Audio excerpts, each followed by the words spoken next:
सेनापति मंगल हुए अंगारक दोष से मुक्त।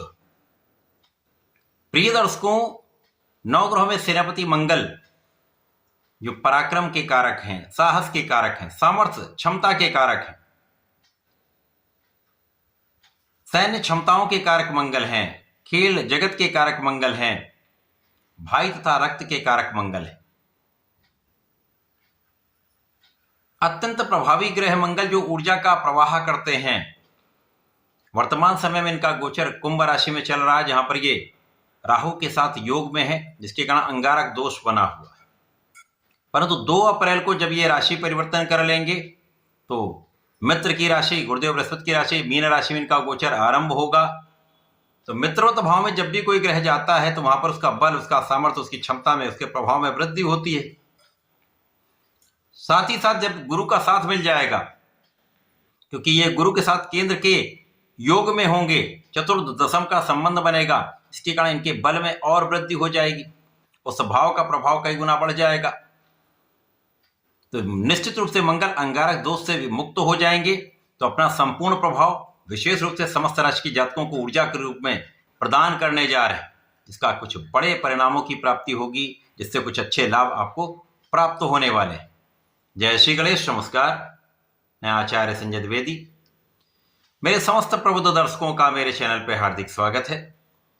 प्रिय दर्शकों, आज मैं सिंह राशि के लिए, जो कि सूर्यदेव की राशि है, मंगल के राशि परिवर्तन का, मंगल के राशि परिवर्तन से जो योग बन रहा है उसका क्या परिणाम प्राप्त होगा, इस परिवर्तन से आपके जीवन में क्या परिवर्तन होगा, लाभ मिलेगा अथवा कहीं समस्या आ सकती है, यदि समस्या है तो उसका क्या निराकरण है, संपूर्ण विश्लेषण मैं पूर्ण तर्क के साथ करने जा रहा हूं। प्रिय दर्शकों, इस राशि फल को आप अपने लग्न तथा राशि दोनों के अनुसार देख सकते हैं। सिंह राशि के लिए यदि हम अवलोकन करें तो मंगल का ये गोचर आपके अष्टम भाव में आरंभ होगा। अब अष्टम भाव त्रिक भाव है, निर्बलता का, क्षय का, डेप्रिसिएशन का, मृत्यु का भाव है। यहाँ पर समस्त ग्रहों का प्रभाव क्षीण हो जाता है। सूर्य को कोई त्रिक दोष नहीं लगता। सूर्य का भी गोचर यहाँ पर चल रहा है, सूर्य के साथ इनका योग भी बनेगा, शनि के साथ इनका योग बनेगा। गुरुदेव बृहस्पति यहाँ पर गोचर कर रहे हैं, यहां से चतुर्थ स्तंभ का संबंध बन रहा है। तो ये भाव तो गुरु के प्रभाव के कारण बढ़ेगा और शनि के प्रभाव के कारण बढ़ेगा। तो यहां पर आपकी संपूर्ण सुरक्षा तो होगी, आपकी आयु की भी रक्षा होगी, परंतु यहां पर आपको अपने स्वास्थ्य का ध्यान रखना चाहिए। निश्चित रूप से यहां पर आपको अपना तथा अपने जीवन साथी दोनों के स्वास्थ्य का ध्यान रखना चाहिए। पेट से संबंधित विकार हो सकते हैं, महिलाओं में हार्मोनल इंबैलेंस की समस्या हो सकती है, यूरिनरी ट्रैक्ट से संबंधित समस्याएं यहां पर विशेष रूप से प्रभावित करती हैं। यहां पर आपको अपने खाने पीने पर पूर्ण नियंत्रण रखना चाहिए, अपने फिटनेस पे ध्यान देना चाहिए, अपने को एक्टिवेट रखना चाहिए। व्यायाम प्राणायाम करेंगे तो यहां पर आपके लिए अत्यंत प्रभावी होगा और रोगों से, कष्टों से आप बचेंगे। इस समय में कुछ छोटी मोटी दुर्घटनाएं भी हो सकती हैं, जिनसे आपको बचाव करना चाहिए। विशेष रूप से वाहन चलाते समय सावधानी आवश्यक है।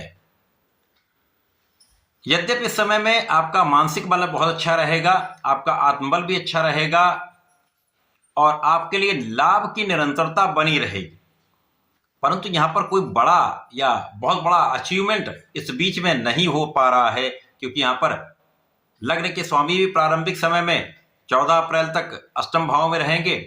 साथ ही साथ यहां पर मंगल जो आपके लिए भाग्य और सुख के स्वामी होकर यहां पर गोचर करेंगे, तो भाग्य उतना साथ नहीं दे पाता। भाग्य से ही जब डिप्रिशिएट हो जाएंगे तो निश्चित रूप से आपका किया हुआ पराक्रम, आपका किया हुआ प्रयास उतना लाभ नहीं दे पाता है।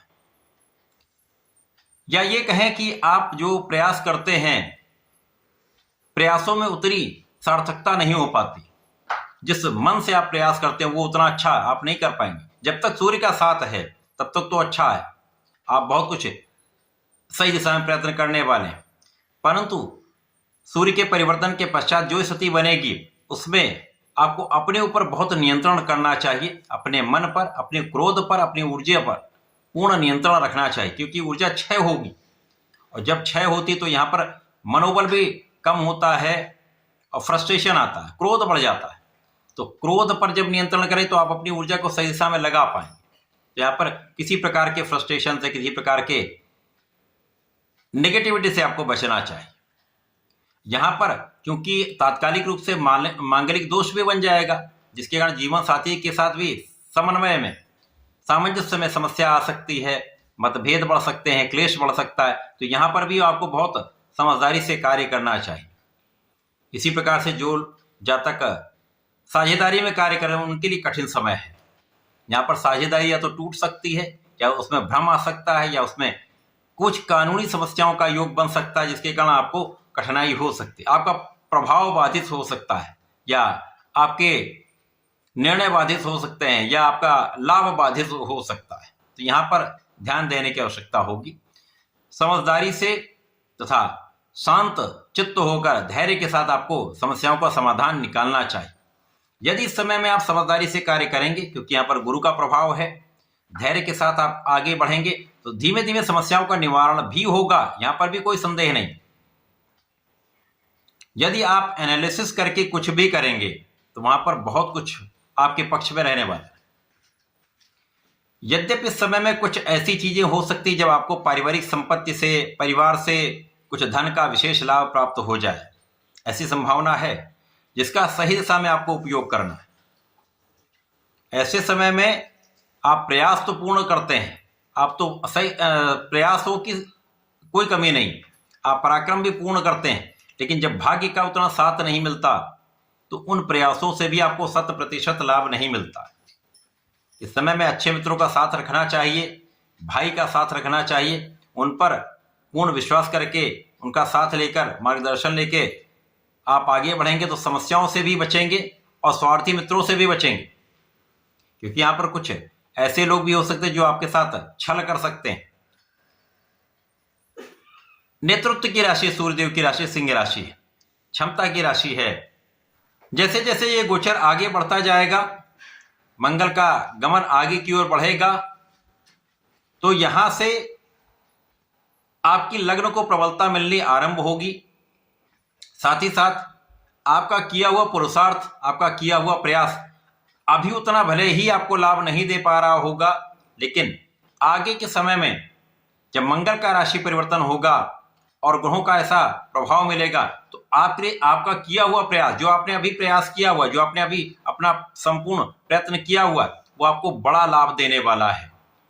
आपको ये जो समय है, ये आपको बहुत सिखाने वाला समय, और इस समय में जो आप सीख कर आगे बढ़ेंगे वो आपके लिए अत्यंत महत्वपूर्ण भी होगा और वो आपके लिए अत्यंत लाभदायक भी होगा। तो इस समय में आपको नियमित रूप से भगवान शंकर मोचन की शरण में रहकर हनुमान अष्टक नित्य पाठ करें, हनुमान चालीसा का नित्य पाठ करें तथा सूर्यदेव को जल दें। यदि प्रत्येक शनिवार को सुंदरकांड कर लेते हैं तो विशेष लाभ आपको प्राप्त होंगे। समय का संपूर्ण उपयोग करके आप लाभ ले पाएंगे। ऐसा करके इसका लाभ लें। धन्यवाद, नमस्कार।